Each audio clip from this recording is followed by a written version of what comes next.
As we learned Friday, the economy created 266,000 jobs in April.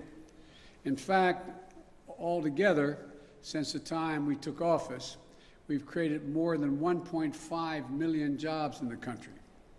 It's the most jobs created in the first 100 days of any president on record, more than 3 times the solid job creation that President Carter saw in his first 100 days, and more than 6 times what President Reagan saw. In the 3 months before I got here, our country was creating roughly 60,000 jobs a month. In the 3 months since we've gotten here, we've been creating on average 500,000 jobs per month. In the first quarter, our economy grew at 6.4% rate, outpacing the growth we're seeing from our friends in the Eurozone. Because of the American Rescue Plan, forecasters are projecting we'll see the fastest economic growth in nearly 40 years in the months to come. We're moving in the right direction. So let's be clear. Our economic plan is working. I never said, and no serious analyst ever suggested, that climbing out of the deep, deep hole our economy was in would be simple, easy, immediate, or perfectly steady. Remember, 22 million Americans lost their jobs in this pandemic. So, some months will exceed expectations, others will fall short. The question is, what is the trend line? Are we headed in the right direction? Are we taking the right steps to keep it going? And the answer clearly is yes. I also want to offer a bit more detail on the month's jobs numbers in particular. These monthly reports are a snapshot, as you all know. They take 1 week, a moment in time. Since this snapshot was taken around the week of April the 12th, since then, COVID-19 counts are down by more than 40% since then. And vaccination rates among working-age Americans has roughly doubled since then. This survey was taken before every adult was eligible to be vaccinated. So back then, 18% of working-age adults were fully vaccinated. Today, if it were taken, 34% are fully vaccinated. No wonder things in America feel better today than they did back when the survey was taken. With that context, here are the steps we're going to be taking to maintain our progress. First, today we're opening a portal for state and local governments to apply for the first funds from the American Rescue Plan. Because states and local governments have to balance their budgets, a lot of them had to lay off employees when the economy, state employees and local employees, when the economy slowed and tax revenues fell. We're talking about 1.3 million state and local employees out of work. Now the money we're going to be distributing now, is going to make it possible for an awful lot of educators, first responders, sanitation workers to go back to work. Second, this is a year-long program. Second, we're delivering assistance to tens of thousands of restaurants and bars across the country. Today, we're sending out the first relief checks to 16,000 hard-hit restaurants with help for many more to follow. A lot more people are going to be employed. Third, the employers bring back laid-off workers. To help them do that, we're going to remind them that there is some programs they can take advantage of. For example, employers can hire back their laid-off workers part-time without those workers having to give up all their unemployment benefits. Here's another example. In the American Rescue Plan, we expanded a tax incentive called Employee Retention Tax Credit. This can provide a recovering small or medium-sized business a direct credit for each worker they keep on or a job that they rehire.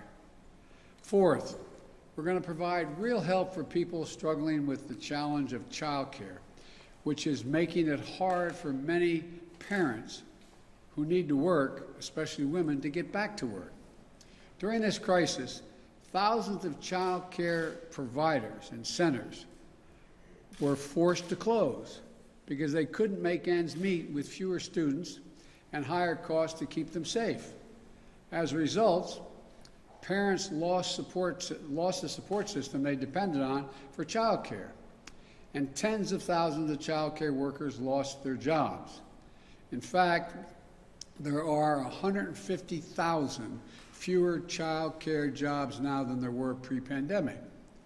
The American Rescue Plan has already allocated funds to states to address the immediate challenge to our economy and of too few child care operations. This is the largest investment in child care since World War II. Today, my administration is releasing guidance to states to help get the funds they need out the door as quickly as possible to allow dramatic expansion and availability of child care in this country.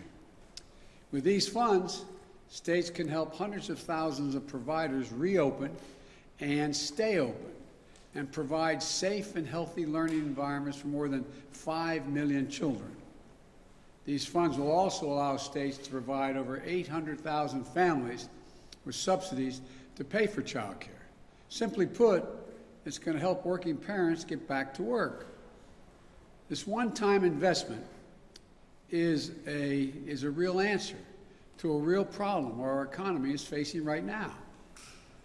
Well, look, fifth thing we're going to do, we're going to make it clear that anyone collecting unemployment who is offered a suitable job must take the job or lose their unemployment benefits.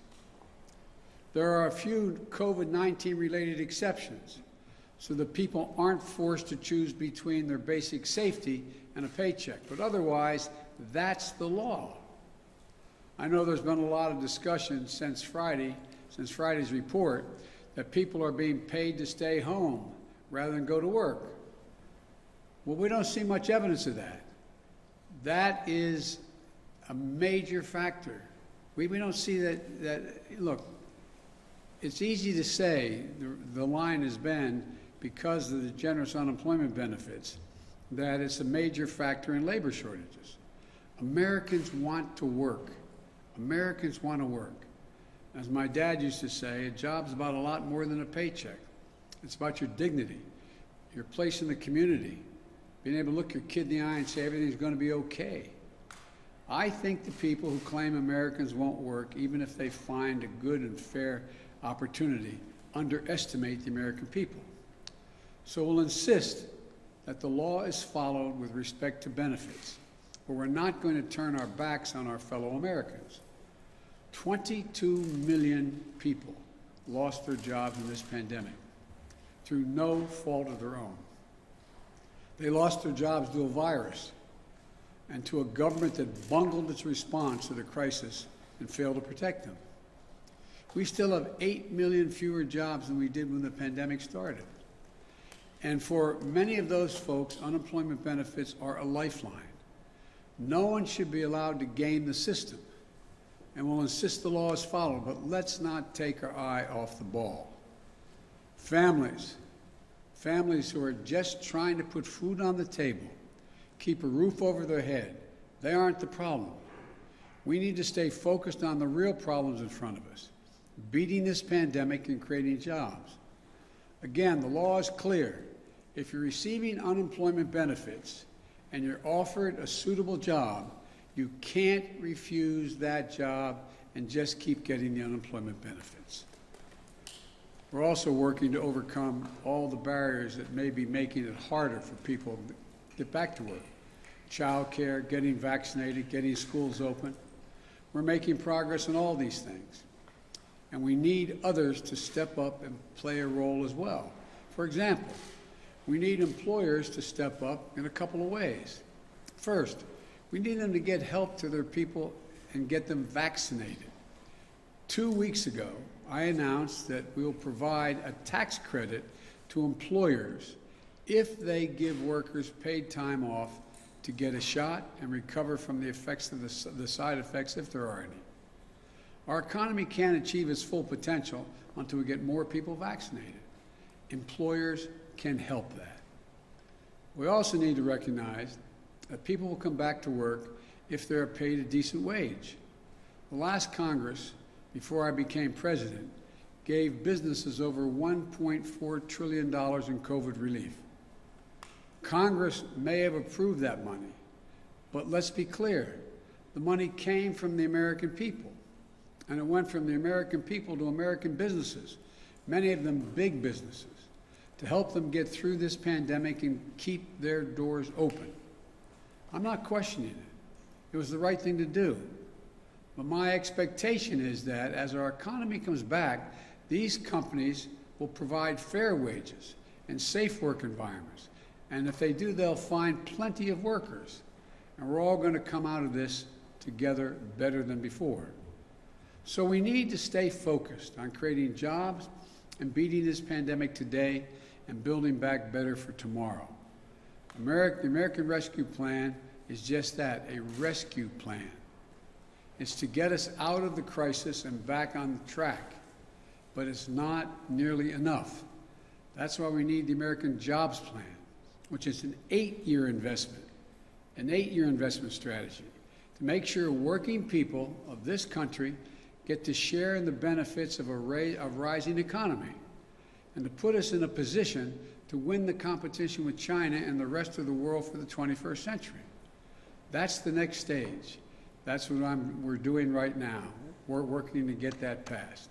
I want to thank you all, and may God protect our troops. Thank you. Mr. President, if you can't protect critical infrastructure from a criminal actor, how can you possibly protect it from a state actor?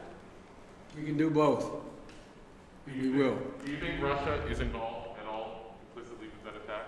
I'm going to have a conference. I'm going to be meeting with President Putin, and so far there is no evidence based on from our intelligence people that Russia is involved, although there is evidence that the actors' ransomware is in Russia. They have some responsibility to deal with this. Thank you. Decided who will get the AstraZeneca doses, Mr. President?